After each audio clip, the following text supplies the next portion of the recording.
Okay, welcome to another live class. Before I get started, let me, or I'll wait, I'll see if anyone else, give people a minute to show up. I can edit this out later.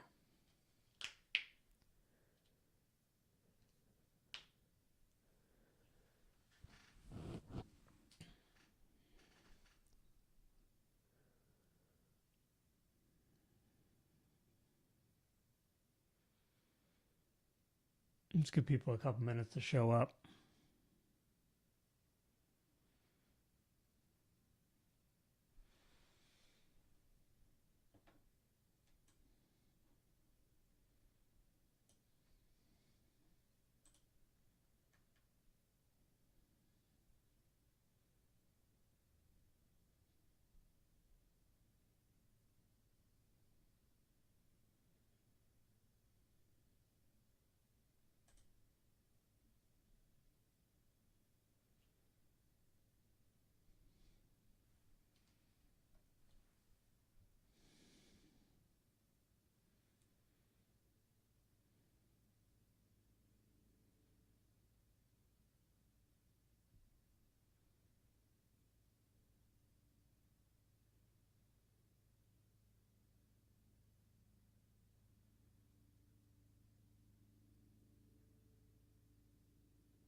Okay, well, I might as well jump in.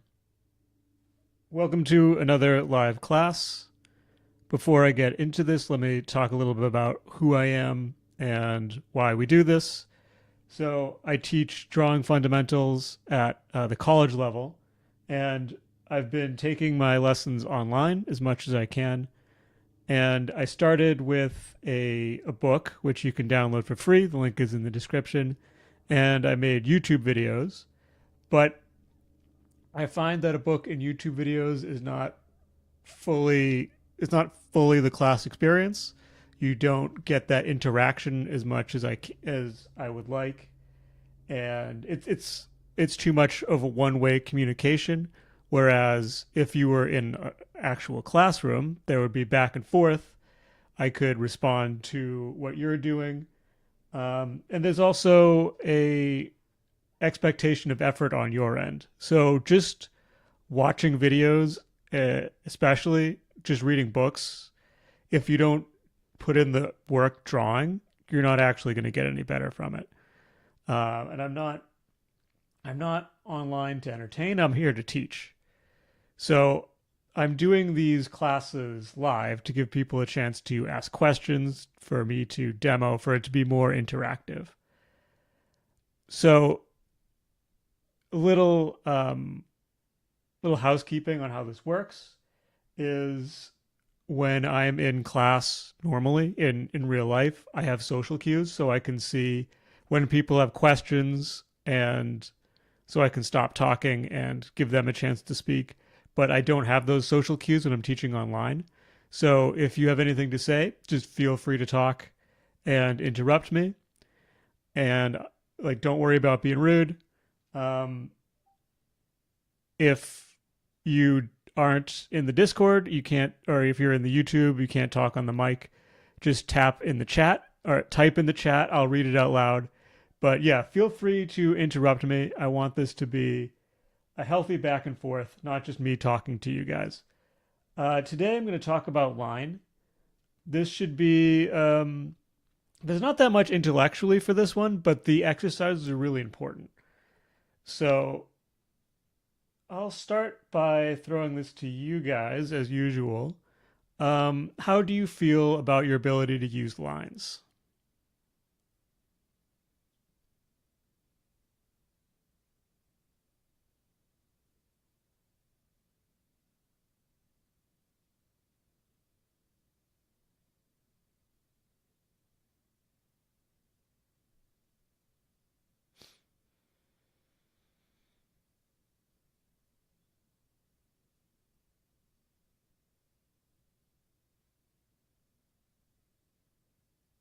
Okay, well, I'll just keep going then.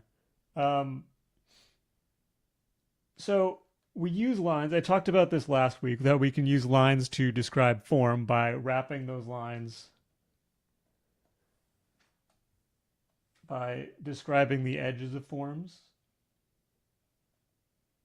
and by wrapping our lines around. That wasn't a very good line. And by wrapping our lines around forms. And these aren't good lines at all. I should have done some warm-ups, which is a big part of what I'm talking about today.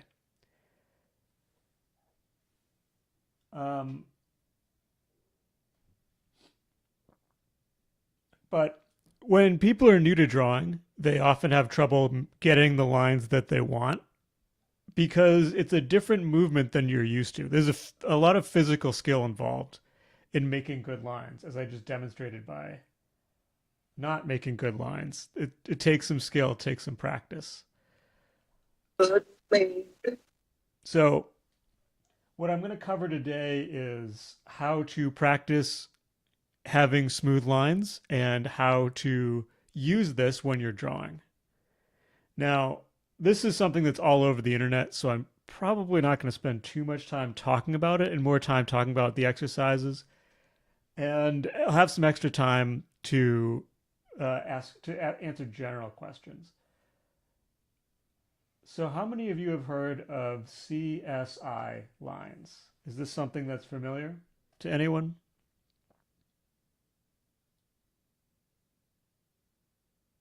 Or does anybody know what these mean?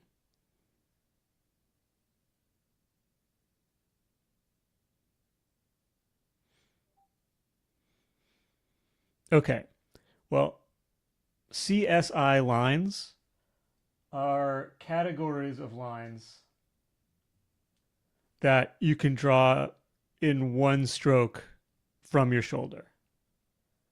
Let me actually take a step back and talk a little bit more about the mechanics of drawing. When you draw, when you write, you use your hand to like your fingers, maybe your wrist a little bit, but mostly hand and finger because letters aren't very big. A, B, C. It's all little strokes. D, E. When you're drawing, you don't want to do a bunch of little strokes. So if I'm drawing that cylinder again and I have to do all these little strokes with just my hand, let me draw bigger. It's even worse if I try to draw something bigger.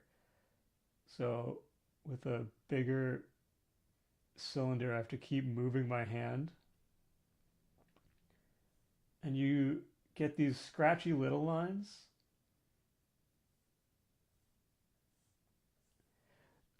And it just doesn't look as good.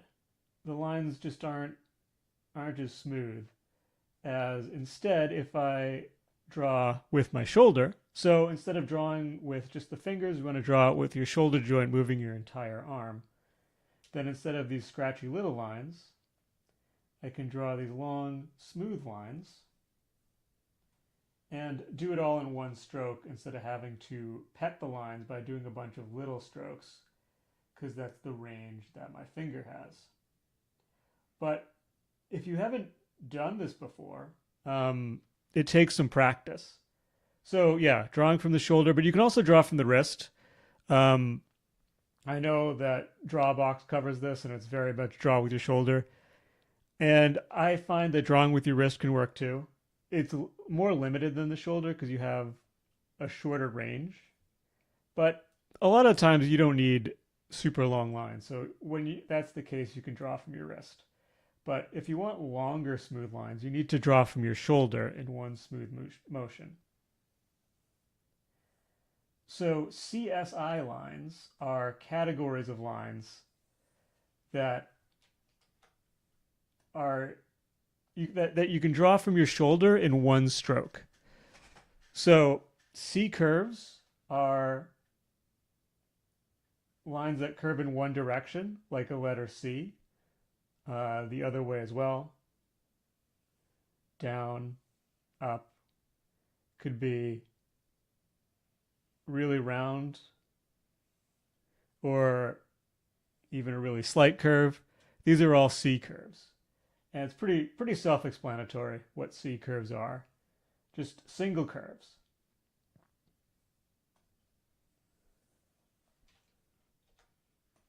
S curves are, you could probably figure this out. These are curves that curve one way and then back to the other, like a letter S. And they can go the other way as well. Can be up, can be down. It could be one big curve and a little curve, or even curves.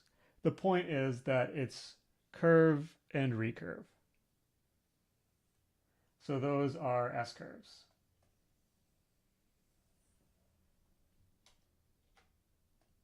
And then I's are straights. They don't curve at all. And I don't mean they have to be like perfectly ruler straight. When I draw straight lines, there's a little bit of wiggle to them, but they are more or less straight. They don't curve much, or at least they're not intended to. So to practice these lines, to build line quality in general, you want to practice these lines. And limiting the lines that you're going to do to a few categories will help because instead of because you can develop muscle memory for a few lines much more easily than having to develop muscle memory for a huge variety of lines. Like, can I do that twice? I don't know. Maybe it's going to be a lot harder. Can I do this twice? Absolutely.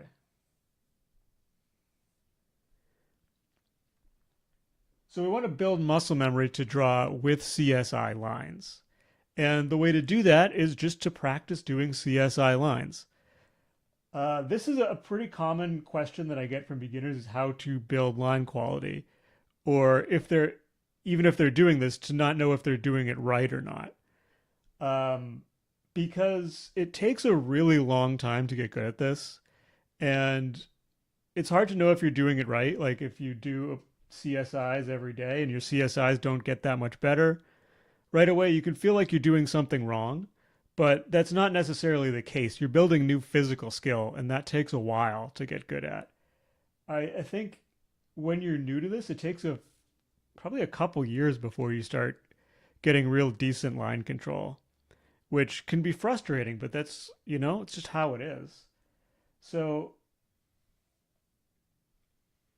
I want you to practice this stuff, but I also want you to be patient and not think because you've been doing it for a while and you still have trouble with your lines, that means you're doing something wrong. It just means you need more practice. For something like this, I find that a little bit of practice every day works a lot better than doing a lot of practice occasionally. So just doing like 5-10 minutes of this every day will get you a lot farther than doing this for an hour once a week. Also, doing this for an hour sounds really boring. But doing it for 5 minutes, 10 minutes, it's just a nice way to warm up your hand. And then when you draw, when you start drawing, your hand's already warmed up and ready to go. So just take some time, practice making your CSI lines. You can practice being more precise by trying to draw over your lines to show that you can do it multiple times, or to do parallel lines and keep them about the same distance. Or if you want to get really fancy, you can have them get closer and then further away and be able to control that. Basically, any way you're testing your ability to put the line exactly where you want is going to be a good way to practice, in addition to just making the lines decently in the first place. Any questions about all this? I think it's pretty straightforward, but I want to hear from you guys. What are your thoughts?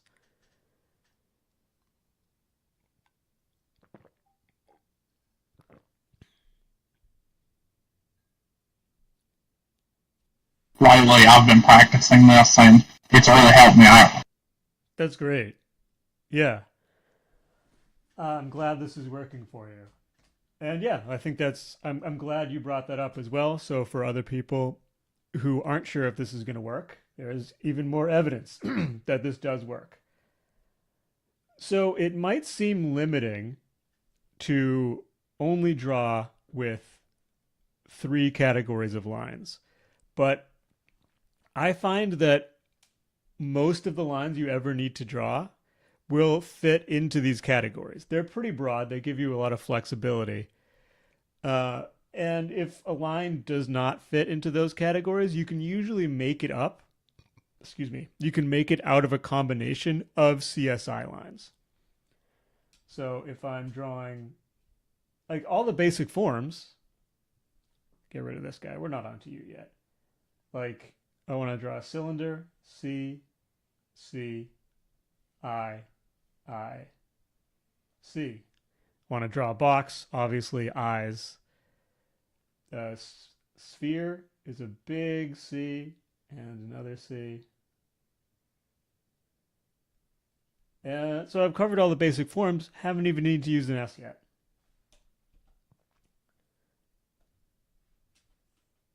So for something like this, I could use an S for the bridge of the nose, then a C here,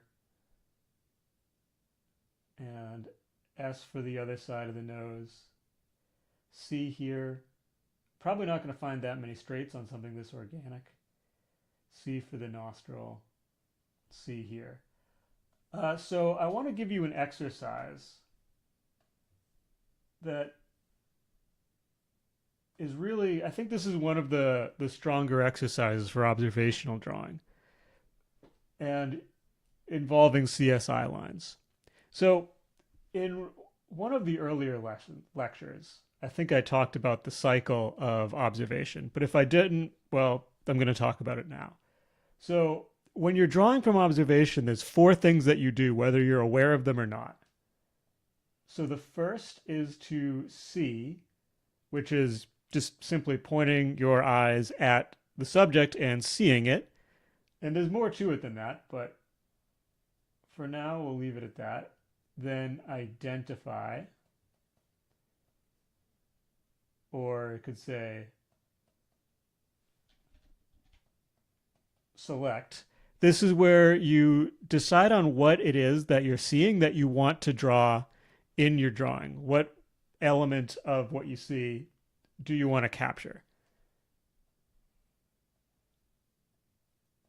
Then you decide /plan. How am I going to capture that in my drawing? So for example, you could use a line to represent an edge. You could use an area of value to represent shadow, that sort of thing. Then you physically make the mark. So let's say action. This is where, this one's the most straightforward. You actually do the thing with your arm to make the mark on the page. So we're going to consciously do all of these steps in this exercise. And the reason, like, you don't need to know this to draw well, but the reason it helps is because if you do know this, you can break down the process of drawing into these steps and work on them individually. You can kind of like hack the process to make it work the way you want to, instead of when you're not aware that you're doing it, then you can't really change it as easily. So the first step is to see. And as I've talked about in previous lessons, that seeing is a skill because we unconsciously filter out information from our visual experience that isn't useful to us at the time. We have to do this because otherwise we'd be just overwhelmed by the amount of sensory information we take. We couldn't consciously handle it all. So we filter out what's not useful to us. What we want to train our eyes to do is to, or train our seeing, is to filter what is useful to us in a drawing. And the way we do that is by knowing what to look for and practice identifying it, and also practice making the slow, careful observations that you need to draw. Because normal seeing is utilitarian. You see enough of an object to identify what it is, and then your brain backfills the rest of the information. That backfilling makes it a lot faster, which is useful in day to day life, but that backfilling is not enough information to rely on when drawing. A lot of the mistakes I see in beginner art, beginner observational drawing, the issue isn't necessarily physical skill, though that is a problem sometimes as well, but it's not observing carefully enough. So you miss things or you don't see things. You draw on the assumption that you think you saw because your brain backfilled it, but it's not correct. You didn't take the time to actually see the thing carefully. So that's what we're going to do with the first part of this exercise. This is the same as what you did in blind contour if you were here for that, except without drawing. So for those of you who weren't here for blind contour, I'll explain that briefly. Um, this is where you focus on one part of your subject, one edge of your subject, and then you slowly move your eye down that edge. And this is training you to make those slow, careful observations to make sure you really see that edge. And you follow it until you feel like that edge has ended. Just slowly following with your eye. As you, in blind contour, you're drawing at the same time. So as your eye is following that edge, your pen is going to be going down the page in a similar path or as much the same path as you can that your eye is making. You want your pen, the point of your pen, to be that point, that moving point that you're focusing on the contour. And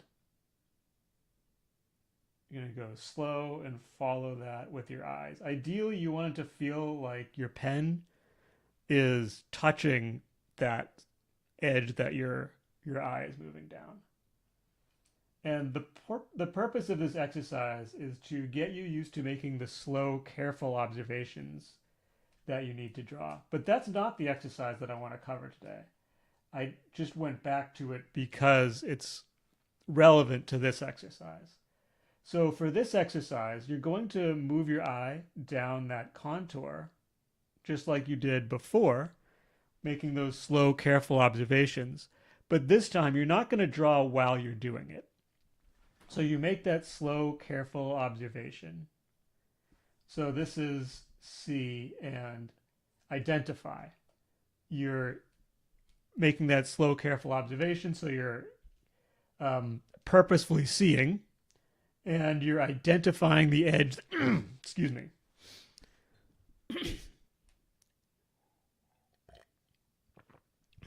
And you're identifying the edge that you want to draw. In blind contour, we skipped the decide and plan and went right to action. So you're going to see and identify. I'm doing this a little faster because I already did it. You're going to see, but then we're going to add the step of decide and plan. So at this point, you're going to decide on how to draw the edge that your eye just followed in with a C, S, or I line, or a combination of CSI lines. So that edge I just followed, I could do a C for the cheek.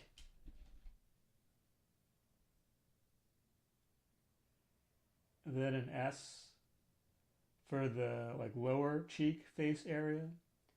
And then a C for where it goes around the edge.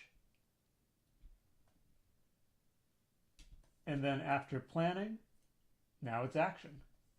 And hopefully you've practiced your CSI lines so you can draw them confidently. So it will be C, then that long S, and then another C. Then you move on to the next edge and do the same thing again until you've drawn your entire object. Because this is a cycle. It's not that you see everything, identify everything you want to draw, plan how you're going to draw all of it, and then put it all into action. And maybe some artists work that way, but I don't, and don't know anybody who does. Instead, you just need to cycle through. So do that cycle, pick another thing you want to draw, do that cycle again. So I'm going to do this eyelid. Or actually, no, I'll do the forehead here. So I'll follow this contour with my eye, nice and slow, making sure I see all of it. And then I'll decide to do it as a C and a straight. So one thing that's important to note about this is that when you're deciding, there's not a right answer. I could have done this as a C and then another C, but I like the straight better. I think it reflects the hardness of the forehead. I could have done like a slight S as well. S. But I want to do C and then straight. Kind of ran out of room here, but you get the idea. So I'm going to keep going with this, keep going with the demo. While I'm doing that, if you have any thoughts or questions, now would be a good time. Oh, actually, one more thing I do want to mention before I get too much into the demo is I'm demoing with a photograph because otherwise you wouldn't be able to see what I'm drawing. With the photograph, I can show you my thought process as I'm drawing in a way that I couldn't if it was something that was live. But when I'm doing this actual exercise, and when you're doing this exercise, I don't want you to use a photo. I want you to draw from life. So you're not drawing over a photo like this. You're drawing from life and looking carefully and making these decisions. So I will shut up for a bit, give you guys a chance to ask questions or share your thoughts.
So these drawings are still going to come out a bit wonky because you're doing one contour at a time without considering their like relationships between them. So the proportions are going to be off. That's fine. We're trying to work in isolation here. The idea of the exercise is to practice making these observations, practice using this cycle, not necessarily to produce a great drawing. Because this is the same skill you're going to do when you're drawing, but you'll also combine that with thinking about proportion and other stuff, like using the visual measurement exercises or techniques that I talked about earlier. And so you have the proportions already established, so you can focus on the outlines.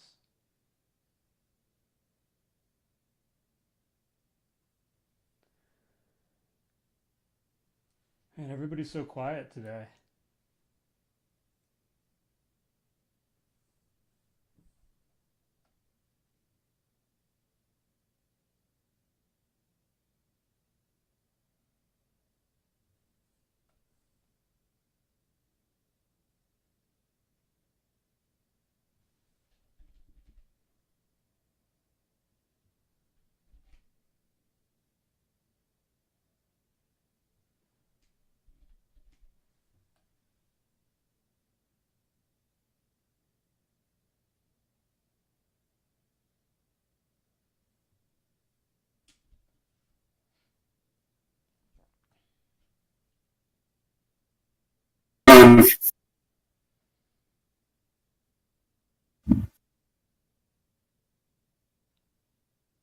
John, is there like a thing where you kind of have like a little bit of like spatial awareness in like a drawing where you can estimate where things are without using really guidelines?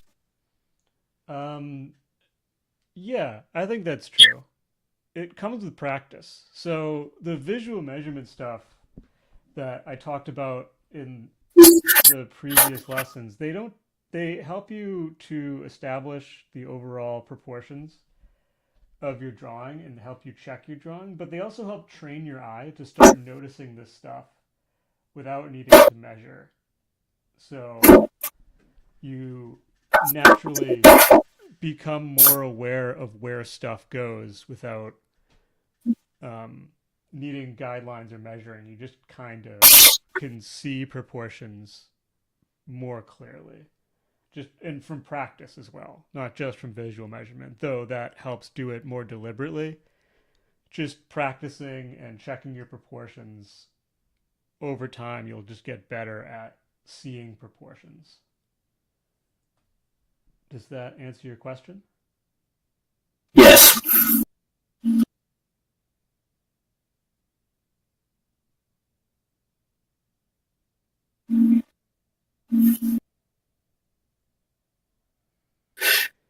Tell me if I'm wrong, but I've been playing with my mind's eye, and I noticed you can use visual persistence to check proportions.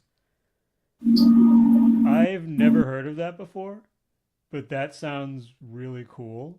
So if I'm reading this right, what you're saying is that you look at something, you like capture it in your mind's eye, and then you look back at your drawing and notice the differences.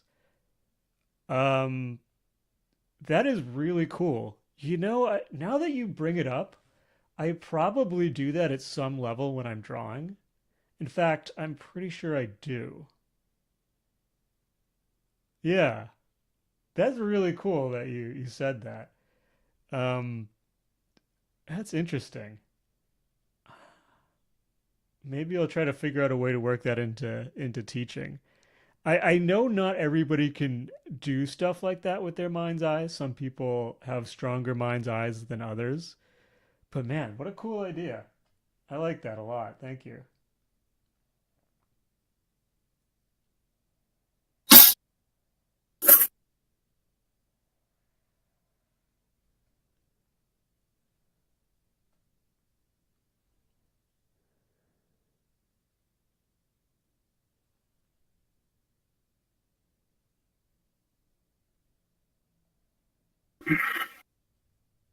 Oh wait, getting ahead of myself.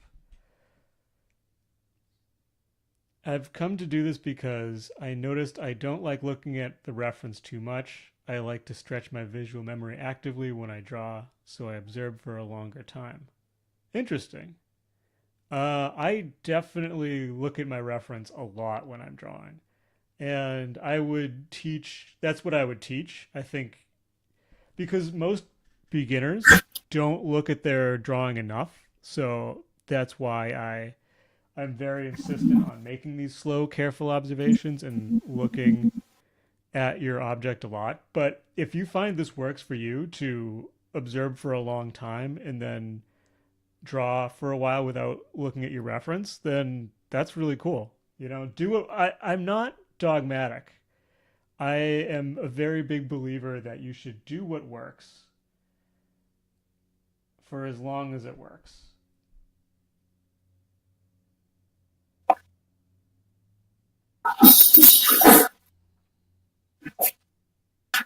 John, I know you said not to use photographs, but I kind of been like I'm so used to using my phone and then looking at an image and trying to replicate that. And I don't know, I just kind of been really good at that.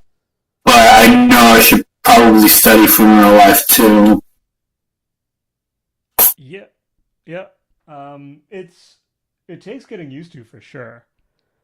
Like I'm sure you felt that, especially because you're used to looking at it on a screen, that when you start doing it from real life, it's like, oh, this is different.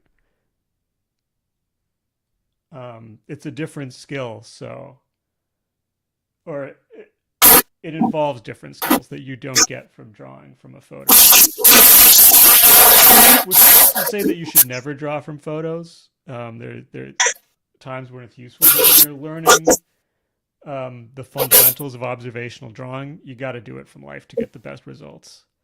My thinking is, in order to improve, you have to memorize. So you remove the memory of a system. So wait, sorry. If you remove the memory of a system, how can it learn?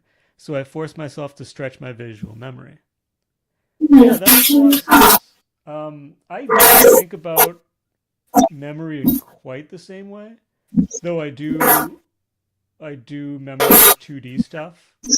Um, I try to memorize stuff three-dimensionally, so my mental model of what I'm looking at isn't lines and shapes as much as it is forms. Um, Getting off topic here, but I that's why we do these. So, like when I'm drawing a skull from imagination, I'm not thinking about the lines and shapes that make it up. I'm thinking about the forms. So, like I know that there's a plane here for the side of the nose, there's a plane for the side of the head. This is rounded. Um,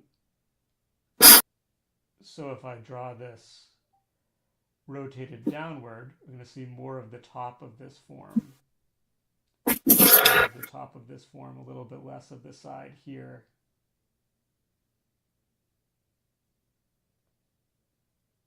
But I do try to memorize um, lines and shapes and patterns of lines and shapes and values as well, so I can recall those, like more from a design standpoint. Like if I'm drawing an eye, I might memorize, or this is what I was doing yesterday when I was studying those anime eyes. Memorize the shapes that there's this like curve back here, even though I know the forms of an eye, that you have the upper lid and the lower lid and the tear duct. I've memorized this, but memorizing the shapes for how it's stylized is how I would use my visual memory in the two-dimensional sense.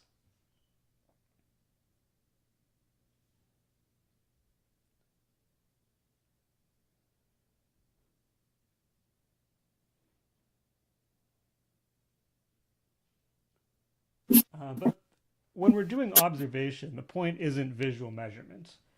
Or sorry, visual measurement is one of the points. The point isn't visual memory, and misspoke. Though it can help. But the reason I'm so big on observation is because observational drawing teaches you to translate the forms and their positions in space and the way the light hits them into the two-dimensional elements of a drawing, like a language.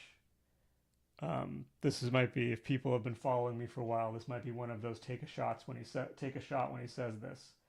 But the language being the way that you describe stuff, and then you use the same language when you're drawing from imagination.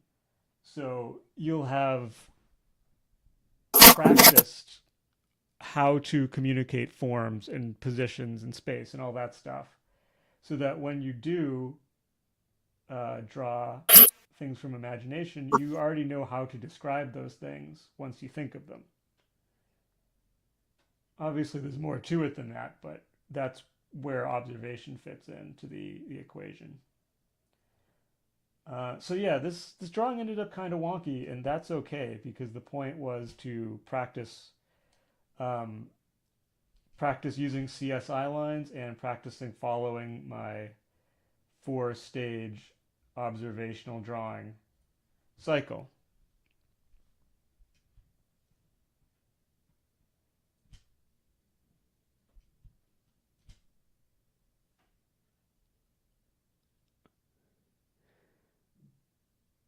John Guy draws Super Saiyan Goku. Not yet. Um, Maybe eventually. I mean, I did one in my anatomy video, and some people in the comments were hating on it. And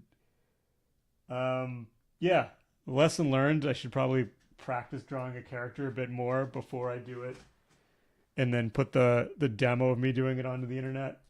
Um, Also, some people. Oh, so were they like judging hard on it, or they're like it's not really accurate?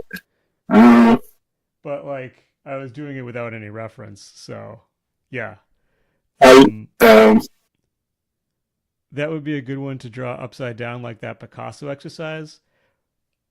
I understand the purpose of the Picasso exercise. I did that one in my high school art class. I don't really love it because you're learning to copy flat lines on a page, but I understand how that helps you um, to look at the lines themselves instead of what they represent. But when you're drawing from life, you can't do that. So you have to learn to um, draw the thing that you're seeing and really see it. Um, John, when I was drawing like a soda can, I noticed that it's not really a line, but it's just more like I'm drawing a 3D image. You know, I'm drawing something that has like it's round, it's a circular cylinder, mhm. and you know it's real life. But when I look at an image, you know, it's very flat because it's a photograph. Yeah, exactly. This is what you explained. We put it really well. This is why drawing from life is so important. There are no lines in life. The lines are a construct of drawing or of the way we think about things. They're not. There are no lines. You don't see lines. You see forms, like you were saying. When you're drawing, you need to use lines. You need to use shapes and values. Um, when you're working from a photograph, there are lines because it is an image, so you can copy the lines in the photograph. But when you're drawing from life, you have to invent those lines, and there's not a right way to do it, which is hopefully what I showed here. Is that I'm purposefully using a certain kind of line to draw this way, um, because I can choose which lines, because I'm the one who's inventing them.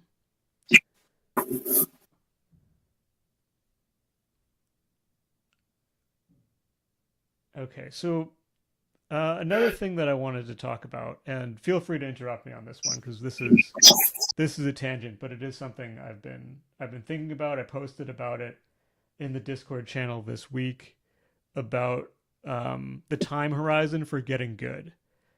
And as I've been teaching online, like, let me actually take a step back, um, because I could draw before I could explain how to draw.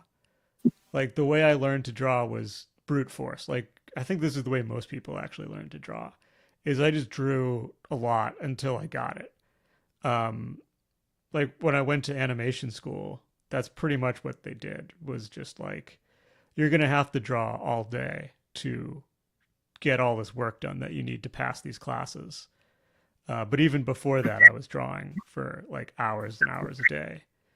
And when I started teaching, I would see drawings from my students that had problems, but I didn't know.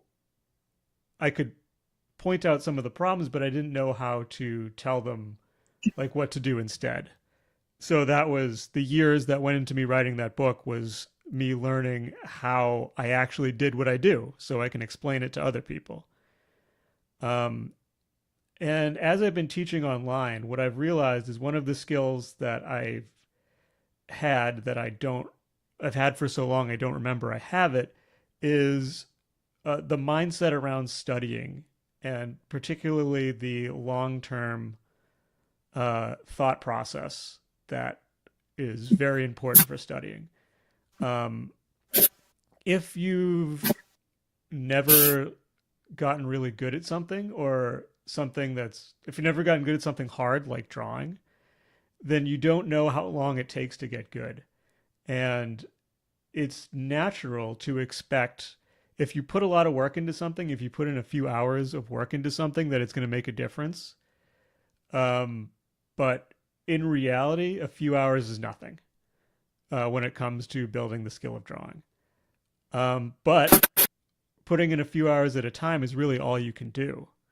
So the way it helps to think about this is that those few hours alone, they don't matter that much, but over, when you do those few hours regularly, like you did the few hours yesterday, do a few hours tomorrow, or even 10 minutes, over time, that starts to add up. Over maybe weeks, if you're new, you'll start seeing some improvement, but as you get better, the threshold that you need to improve gets higher. So it can take months, can take years before you see that change.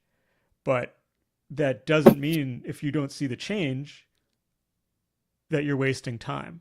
So if you don't know this, it can feel really frustrating. Like, oh, I worked on this for hours this week and I'm not any better. This must not work. But it does work. It just takes longer.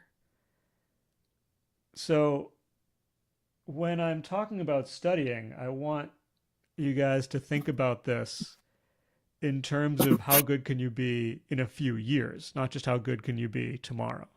Because tomorrow, you're going to be about the same as you were today, no matter how hard you work. But if you work really hard, then 5 years from now, you will be way, way better. Which skills are studied for isolated improvement versus drawing from life, where you're practicing several or more skills simultaneously, and maybe weaker skills drag you down? So that's a great question, and that's what this whole course is about. The book as well. It's about practicing skills in isolation so that you can combine them later on. So, like today, we isolated the skill of identifying and drawing with CSI lines. So that's a skill that you can isolate for improvement. But you still have to practice everything together. Yeah, or like visual measurement to isolate working on proportion, stuff like that. If you haven't read the course, then I think you would find the answers to those questions in the course, and in my book as well. Did that answer your question?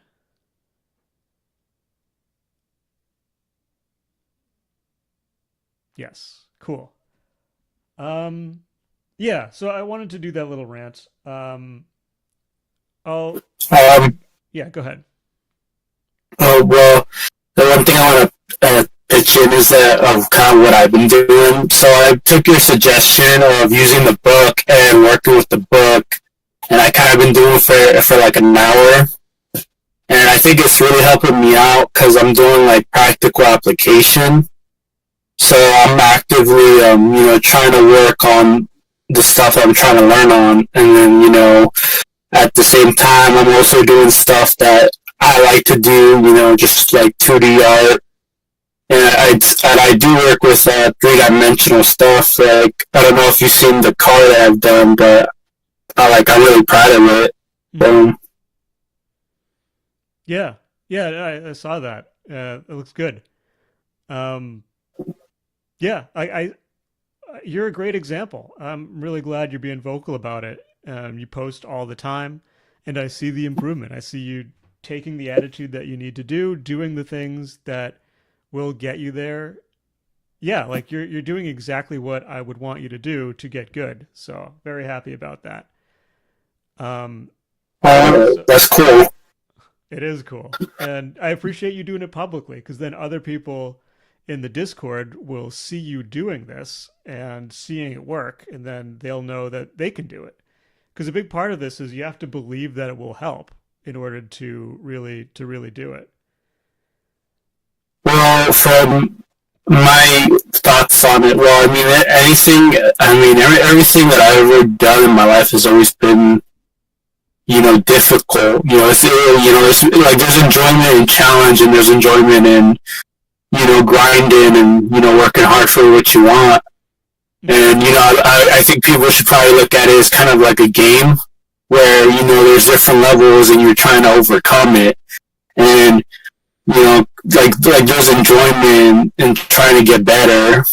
But I know it's probably more complicated than that. That I know it's kind of difficult because it feels like you gotta maintain your skill, Mm-hmm. and, that's what sometimes I get worried about, that if I don't practice all the time, my skill might fade away, it's kind of the same thing with me welding. Like, I go to school for welding, and I like to think that I'm pretty decent at it, but, because I'm kind of new there, and, like, it's been kind of like a year, like, I think I'm really solid at it, but I could see myself, like, 6 months, or, like, a month, or 3 months, it probably could, like, fade away, or, like, I forget some stuff. But, that's the thing I've kind of been worried about, but I guess, again, practice, consistent practice, and then you could probably internalize it, and then you could probably do it, like, I would say, like subconsciously, like, I don't know, like, you feel confident in what you're doing, you could probably make an image, in 5 minutes, because I have done that where I made, like, a image of a Pokemon in 5 minutes, and I felt really happy about it. Yeah, so the thing about skills fading is it does. If you don't use your skills, they do fade, but they come back a lot faster than when you had to build them the first time. At least that's been my experience. And what you described about how you can do things unconsciously, that's called unconscious competence. There's actually a word for this in teaching literature, where when you've done something so many times, you can do it without thinking about it. Like tying your shoes is a good example. When you were a kid, you had to learn to tie your shoes. You had to remember, like, oh, this loop goes here, and then this one goes here, and you might have to try a couple times. But now you don't even think about it. You might not even look at your shoelaces. You just, like, your hands just know what to do. It's kind of like that with these skills, which is what I'm encouraging people to build towards. It's what this course is all about. It's what the book is about finding ways to do the work over and over and over again until it becomes second nature. You compared it to a game, and I think there's a lot of truth to that you grind and you level up. If getting better at drawing was a game, it would be a very poorly designed game, though, because you don't, in video games, you have to get feedback that what you're doing is working so that you keep doing it. With drawing, you don't always get that feedback. Sometimes you get that feedback weeks and months later. So that can frustrate people. And understandably, if you don't know, that's why it helps to do this in a community. So if you come here and you're like, man, I've been practicing my lines every day for like 2 weeks and my lines haven't gotten any better, it helps to have somebody who's also done that be like, yeah, that's how it works. Come back in a few months, your lines will be better. So on that note, I do have to wrap. Thanks everybody for coming. It was a really good turnout today, and I appreciate the questions and the conversation and the suggestions. It was all very valuable. That's why I do these live instead of just making YouTube videos, which hopefully I'll be able to get back to doing soon. Anyway, we do these every week at Wednesday at 10 a.m. or Pacific Standard Time. If you would like to talk on mic, you can join the Discord. If you're here on YouTube, it's in the description. And the book and the course that I've been mentioning, you can get those for free. Those are also linked in the description. Yeah. Oh, yeah. The other thing I have to plug is if you want one-on-one tutoring, where I will walk you through all these steps and walk the path with you, make sure you're doing everything you can to improve. I've been doing this for years. I know what artists need to do to get better. Um, Give you that personalized focus to make sure you're doing that. I'm available for mentorship. The information about that is also linked in the description. Um, yeah, I think that's everything I wanted to cover today. Thanks again for coming out, and hopefully I'll see you on the Discord, see your art on the Discord, and have a great rest of your day. Bye, everybody. Bye bye. Bye.